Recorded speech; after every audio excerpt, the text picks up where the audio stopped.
And our journey at St Joe's, and in the past, our languages was very isolated. Children were learning how to count to 10.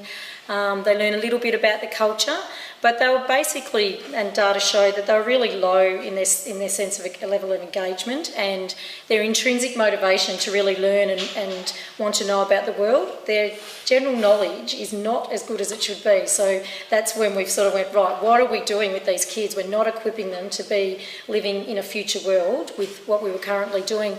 So we wanted some excitement about learning a language and learning about the world. So in 2010, we didn't talk too much about Indonesian because they had really turned off learning Indonesia. And we have had for many years a day of hands-on learning on a Friday at our school. So we call it our rotation program. Next year we're changing that to call it an investigative day. So it's a day of hands-on learning. Children are in gender groups. They rotate through a variety of different subject areas, and we wanted to get away from our teachers teaching pen and paper and really connect them to authentic experiences.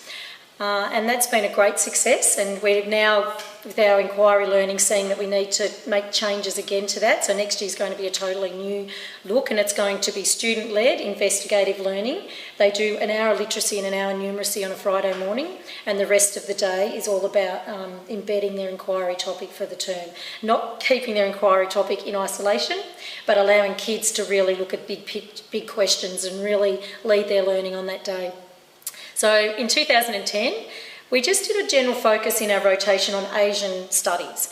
So our poor LOTE teacher, who was not a LOTE teacher, our LOTE teacher left, and I was thinking, how are we going to find another teacher that's going to really enthuse these children about learning about Asia? So our lovely phys ed teacher walked in, and I said, did you learn Indonesian at high school? And Emily said, yes, I learned it till year 10. And I said, great, you're going to do LOTE next year. And she's just an absolute trooper, and she's one of the girls that came with us over to Yogyakarta. And so I suppose at that time, we were really trying to deepen our understandings of inquiry learning, and also really broaden that under the context of the contemporary learning project. So I think it's been a bit of luck at our school that it's all sort of gelled together.